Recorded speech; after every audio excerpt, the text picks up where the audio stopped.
Hi, my name is Jay Robbins. I'm the broker at Robbins Real Estate Group. Welcome to the first video in a series going over the residential real estate contract.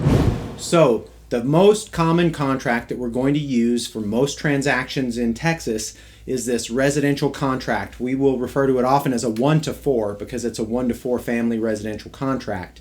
The very first thing you notice in the contract is paragraph 1. You have to define who's the buyer and who's the seller. So the important thing to pay attention to in this contract is make sure you get the spelling of the names right. More than likely, this is how the name will go into, this is how the title will be held by whatever buyer's name is written in here. It's also important to note here that if you want to buy a property in the name of a corporation, you can put a corporate name in here, or there may be a corporate seller and the name of the company is in here as well. Now, paragraph 2 describes what comes with the house. And you might think that that's really common sense. It's the property and the house, but we're actually going to go a little bit into detail here because there's some interesting questions that can come up. Pay attention closely to paragraph 2. It tells you that what comes with the house is what is permanently installed and the fixtures and the accessories. So we have had a lot of confusion on what comes with the house. For example, does the refrigerator come with the house? No. But why does the stove come with the house? They can both be unplugged and removed. Why would the stove come with the house and the refrigerator doesn't? Well, you just have to pay really close attention to these paragraphs. The rule of thumb is that if it is permanently installed and affixed to the property, then it comes with the property.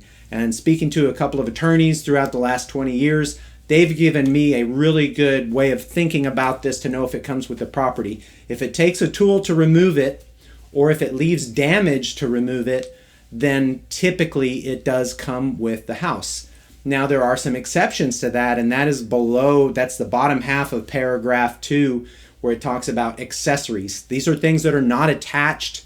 They don't require a tool to remove it, but they do come with the house. It's things like mailbox keys, garage door, remote controls, fireplace logs, fireplace screens. Those sorts of things come with the house and they're a part of it. Now, the most common things I'd say people get confused about or that we have maybe even arguments over are the curtains.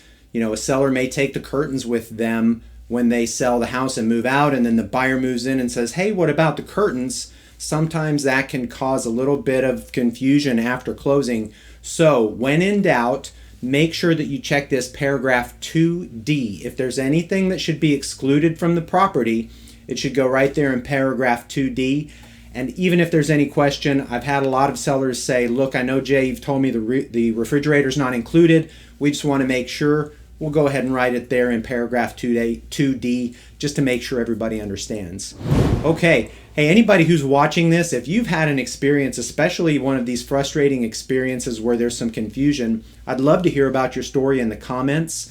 Especially realtors who may be out there watching this, I'm sure you've got a story or two to tell. And of course, if you'd like to speak to me in person, feel free to give me a call or send me a text. It'll go right to my cell phone, 214-444-9014. Next up in our next video, we're going to go over paragraph 3. And this is the paragraph that we probably spend the most time negotiating, the price.